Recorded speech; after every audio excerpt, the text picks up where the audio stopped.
Alright people, it's Mr. Zero the Q50 here again with you with another video. It's not on the Q50 this time, but it's able to help, just about anybody out, some point or another you're gonna probably get a rental. So I recently got a rental with U-Haul. It went well and everything. I rent all the time. Um I just want to give you information here on this particular, company, which is Hertz. You see it in the description. Some tips, some advice, some things to go through that may make your experience a lot more pleasurable than mine. So first things first, check out the price. You check out everything else. You take the time and you make sure you do your walkthrough. See if there's any damage to the vehicle. Check it out thoroughly. You don't want them coming back saying, "Hey, this scratch, this dent," like it may come off as annoying, but show them everything and make sure that they're well aware of what's going on with the vehicle. All right. This is the price that they had quoted me for, which is $49.94. It says it right there.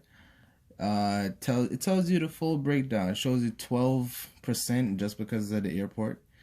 TFC, CRSF, I don't even know what that's for, but they charge you $3 for that. And the taxes, which is 19.87%, give you a grand total of $70.65. All right.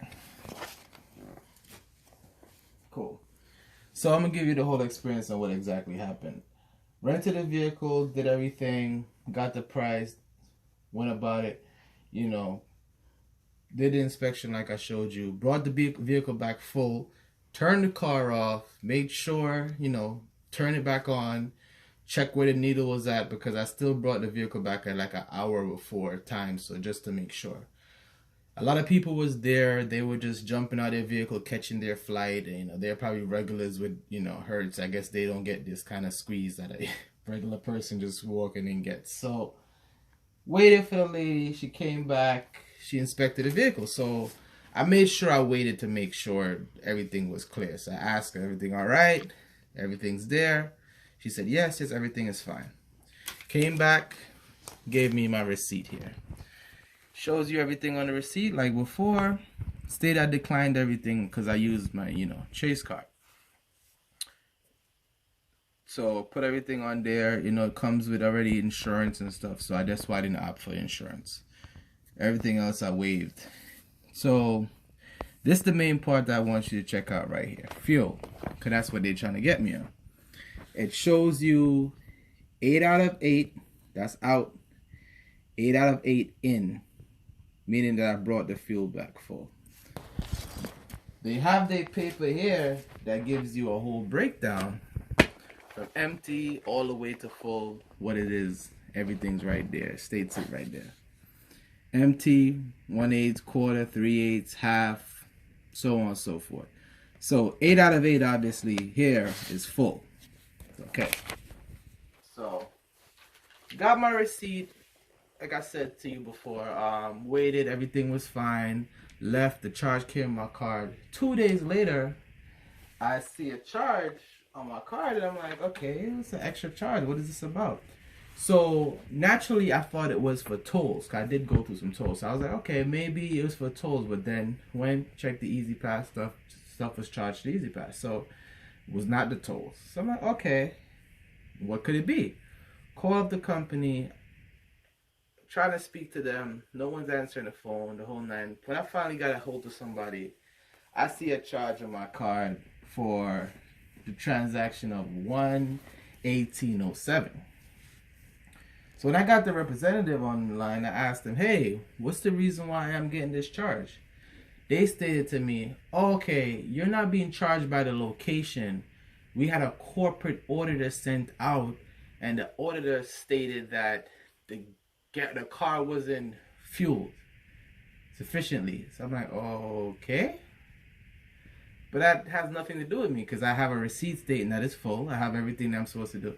Okay, sir, I understand that, but you're gonna have to send us a gas receipt stating when you put gas and where you put gas in the car.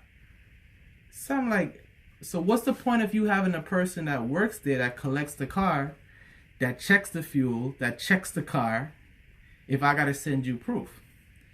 Anyway, some back and forth going there. I was already irate. I'm not even gonna sit here and act like I was very calm about the situation. I was already pissed. So, try to speak to them. So I said, end up calling the location. So I said, let me call the location, maybe clear it up, because it was a cold day. Anybody could have sat in the car, turned on the heat, whatever, the needle move a little bit, fine. But $118, like, whoa, that means I brought the car back empty, damn near. And it states on the card how much they charge for the fuel. So the fuel is right here, is $9.99 per gallon, or they charge you per mile. What's that? 0.37. I don't know how that even calculates, but that's how they charge you. So spoke to the location. Gentleman answered the phone after like a whole hassle because it's so hard to get anybody on the phone to help you. Spoke to the gentleman. He said, okay, I'm going to get back to you by the end of the day. End of the day passed. Nothing.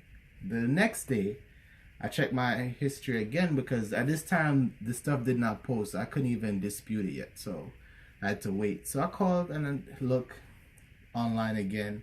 I saw another charge now. This time for $119 even. So I'm like, these guys must be playing with me. I don't know what they're trying to do. But I don't know if they understand how Chase and stuff works. That's why, that's another tip too.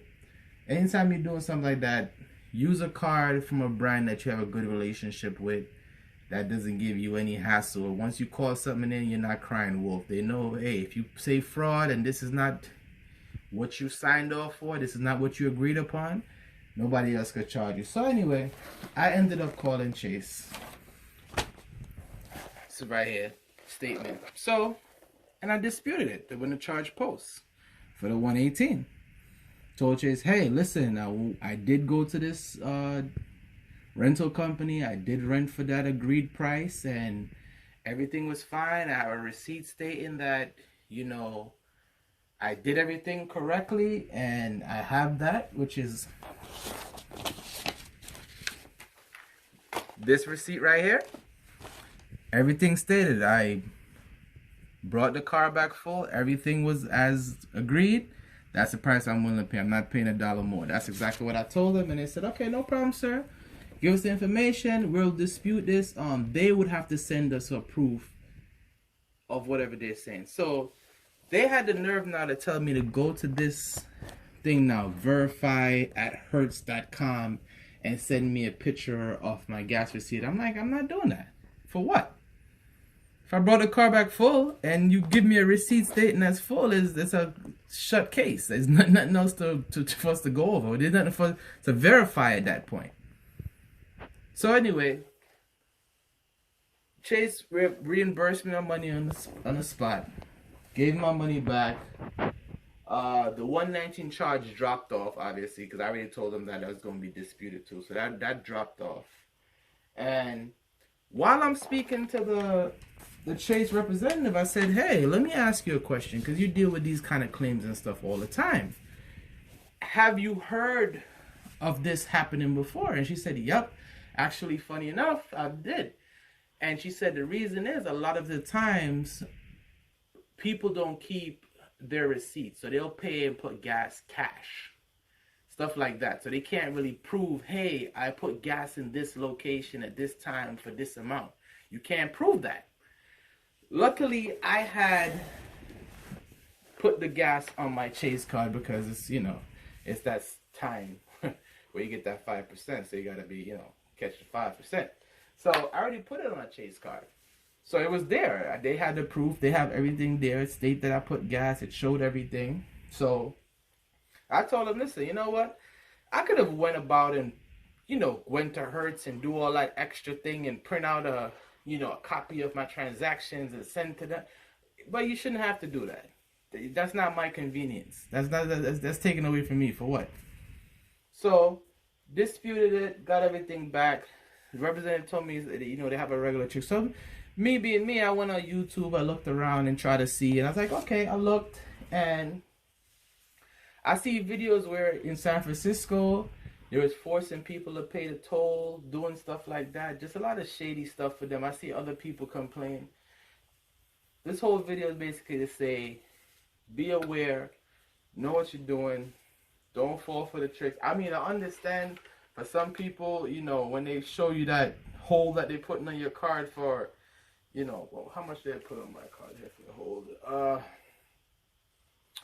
$271 for a $70 charge. So almost $200 extra they're charging the whole. But don't be scared out. Like I said, put on a card that you have a good relationship with. Make sure you do the walk around in the card. Don't put on a debit card. Obviously, they could take that money. It's gone. It's gone. There's no dispute. There's no protection with that. Make sure you turn the car off. Check, you know, the gas with the person there. Grab your receipt. Keep all your receipt, because sometimes they're banking on that too. You don't have your stuff together and you don't know what you're doing, but they got the right one. So just telling you, beware of Hertz. You know, some people, you have loyalty programs, you're gonna probably stay with them because, you know, you probably have a better experience. But I'm just telling you my experience, and in case somebody else try to get trapped with this same move, you know how to combat it. All right, people, I'm out.